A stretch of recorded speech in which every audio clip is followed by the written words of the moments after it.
Hello, English learners. Thank you to Teacher Will for inviting me to be a part of Insight. I'm very happy to be here.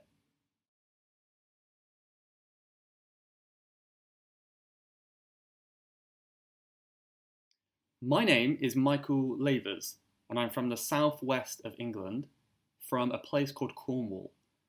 And despite having our own language in Cornwall, no one really knows it. We only speak English. So I can't give you Cornish lessons, but I can give you English lessons.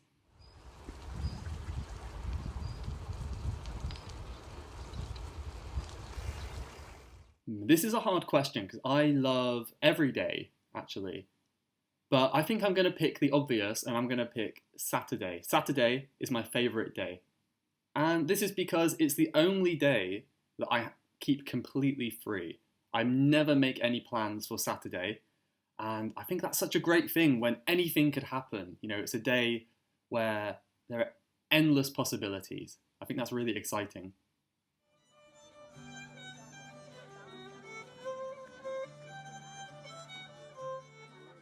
My favourite movie. I embarrassingly have a very short attention span, so I don't often have the patience to watch an entire movie. I am a big fan of many TV shows, however, because they're a little bit shorter. So one of my favourite TV series is called Vikings, and it's a bit shorter, so more manageable for my tiny brain. But if you haven't heard of Vikings, it's kind of historical drama, very violent as well. So I don't know what that says about me.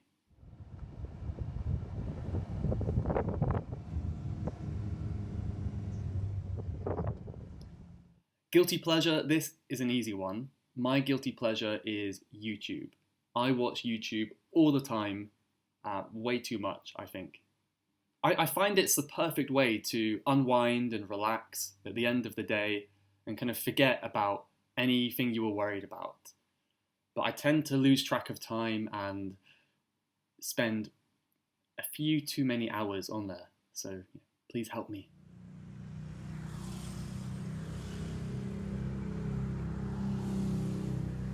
I have thought about this question a lot in the past. I don't know why. I think I would like to be invisible, the power of invisibility. I think there are so many benefits to being invisible. Besides pulling the obvious pranks on people, I feel like there would be so many practical applications as well, such as free plane travel, stealing the answers for an exam. Maybe many of them are not legal, but I think it would be fun anyway.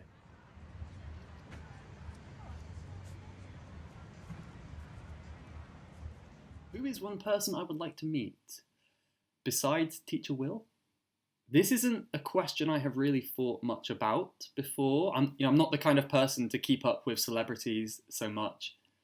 But I would like to meet someone who I could have a discussion with or who could teach me lots of things. So someone very smart, much smarter than me, which isn't hard. Someone like Stephen Fry. Stephen Fry is a very famous British comedian, actor, presenter. So he's incredibly intelligent, and I feel like I could listen to him talk for hours. So I would pick Stephen Fry.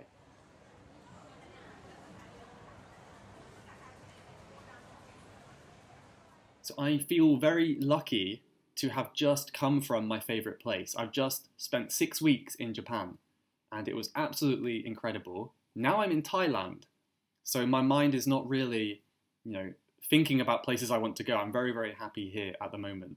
However, if I had to pick somewhere new, I think I would pick USA because it's the country I've seen and heard the most about. In movies and podcasts, I hear about it all the time. New York, Los Angeles, all those places. But I think seeing them and hearing about them are two completely different things. So that's definitely on my bucket list for the future.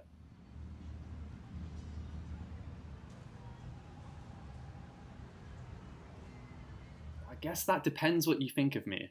I think many people have assumptions about teachers or English teachers in general, in that they are very sensible. They're very sensible people. They never do anything, bad or anything silly. I'm not sure if people think that about me. Maybe they do. Maybe people think that all English teachers like classical music or something like that. I do have tattoos, I like to listen to heavy metal music and things like that. So perhaps people assume from my videos that I'm much more conventional than I really am. I'm not sure if that's true.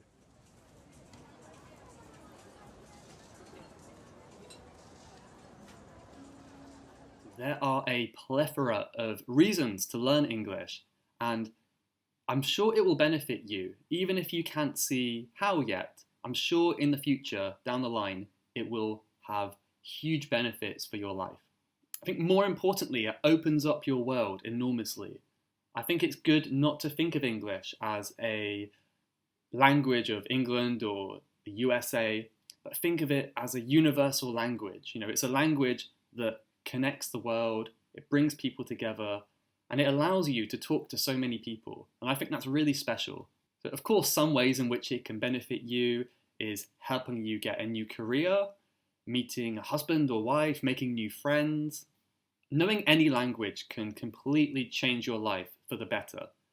And I think this is even more true with English.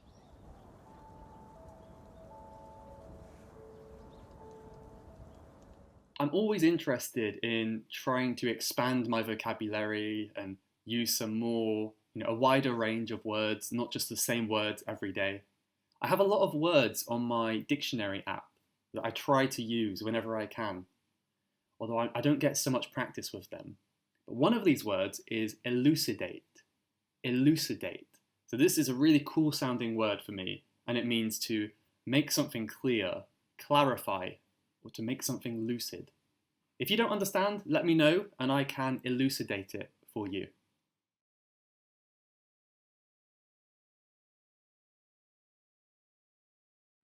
Yes, I love English expressions, I love English slang, and they're one of my favourite things to teach. I can't pick a single favourite one, but one that I do like is the expression once in a blue moon. Because it's a useful one to use and it's very common, and whenever a student asks me, Michael, what does this mean? I will just ask them, well, how often do you see a blue moon? And they will say, almost never. And I will say, yes, exactly, almost never.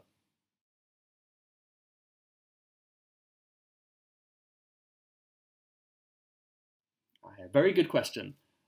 Of course, practice makes perfect. That's the simple and perhaps boring answer, practice. So while it is a good idea to practice your listening and your reading as well to help vocabulary, I think nothing can beat real conversation. That's the best practice you're going to get. So get out there, meet people, observe how people communicate, the noises people make, all these little things that you can watch and learn from experience. There are so many kind of subtleties and tiny parts of language that you really can't learn completely from a textbook. So get out there and practice. And if you can't do that for whatever reason, maybe you live in the middle of a forest, then bring the teachers to you, bring the speakers to you. So find an online teacher or something like that and practice, practice, practice.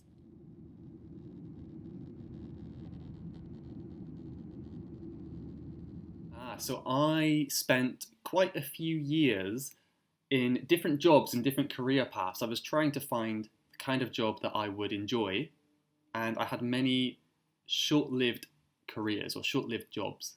One day I had a kind of breaking point where I was so fed up with my work, so I left and I went traveling a few years ago. And during this time, I thought carefully about what I really wanted to do. And I really loved languages. I loved all languages, foreign languages, and my own language. So I eventually came to teaching English because I'm really fascinated in how people communicate, and I want to help people achieve their goals by learning English. And I specifically decided to go with online teaching so it would give me some more flexibility to travel myself and practice my own languages too.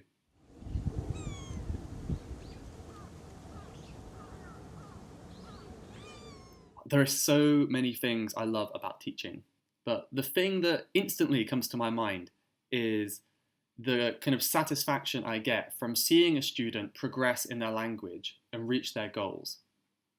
For example, maybe they want to train for a job interview and we have lessons to prepare for that. And when they pass the interview and reach their goals, it's so rewarding for me because I like to feel like we worked on that together. So the thing that makes me happiest is seeing my students succeed. It's such a great feeling. But of course, I will always give the full credit to the student. I think in any teacher-student relationship, all of the hard work is down to the student, and they have to allow the teacher to help them, but I will not take credit for their success. I had a lot of problems when I decided to become a teacher, lots of doubts in my mind. So my biggest advice would be, do not let your doubt stop you. Have confidence in what you know and believe that you have something to offer people, regardless of whether you're a native speaker or not. You have some knowledge to share. People are willing to hear from you. They want to know what you know. And on a more practical level, why not give some lessons for free? There's no harm in offering someone a free lesson. If it doesn't go well, it doesn't matter because no one paid for it. But it's a really good way to practice and build your confidence before you turn it into a business. And don't forget to get feedback from those first students as well.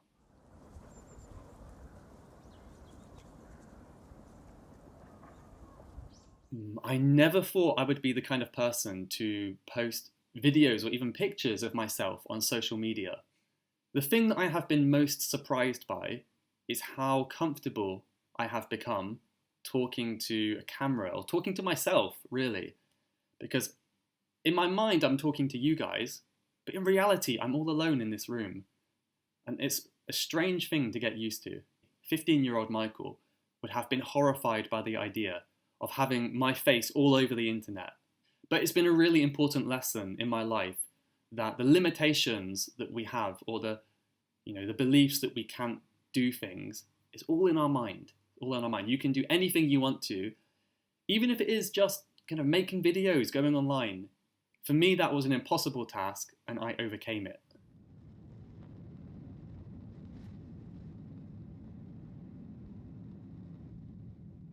I would really, really love to make more videos in the real world. And that's actually quite scary for me because it's kind of awkward when people see you talking to a camera in public. When I travel, I learn a lot of language from real situations like signposts, for example. So for a really long time now, I've wanted to make a video in the UK learning English from signs or posters or road signs, things like that. So I think this would be a really practical lesson, a very useful lesson, but also kind of interesting to see a little bit about the culture or where I live in England as well. I'll do this one day, I'm sure, but don't steal my idea.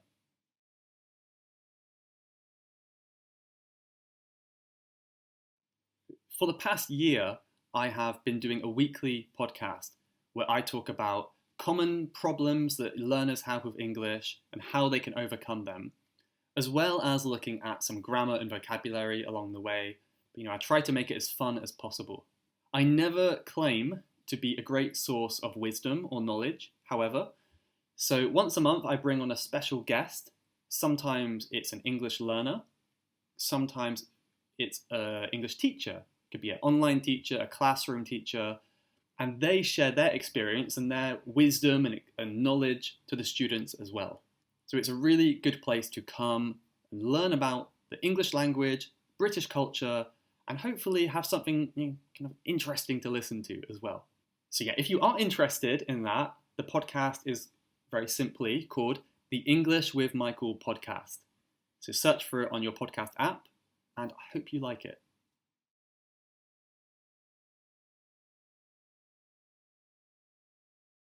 So I don't believe it's a teacher's job to simply give information to the student. It really is a relationship.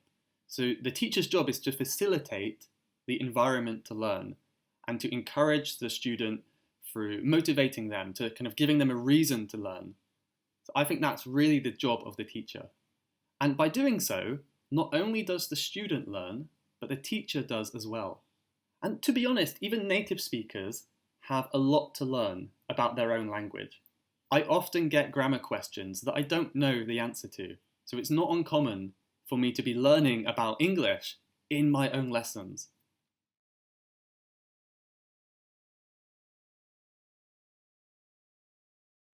Ooh, very good question. I have to say, I really admire Teacher Will because his passion for teaching and helping students really comes across in all the content that he releases online. And what really amazes me too is the community that he's built. He's got a fairly large community of fans now that seem really engaged with what he's doing. And he's definitely a good role model for me when I see him doing his stuff on Instagram especially. So yeah, one day I hope we can meet Teacher Will, and when we do, I will buy the first drink.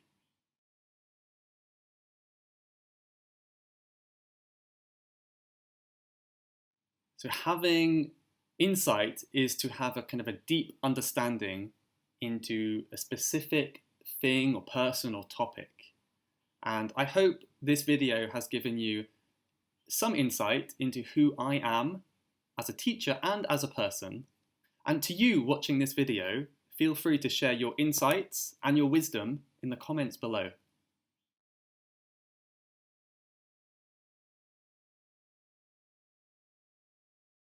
The number one thing that has held me back in language learning, in teaching, and just in life in general is fear. That's the fear of stepping outside my comfort zone and doing what I thought was impossible. So my advice is to take the leap and do what makes you scared. Do something scary that will help you progress on your journey. And whatever you do, do not let fear hold you back, because you will always realize it's just been wasted time. Thank you so much for watching my insight video, and thank you again to Teacher Will. If you want to know more about me, again, you can head over to my website, which I'll put on the screen here, ewmicheal.com, and I will see you later.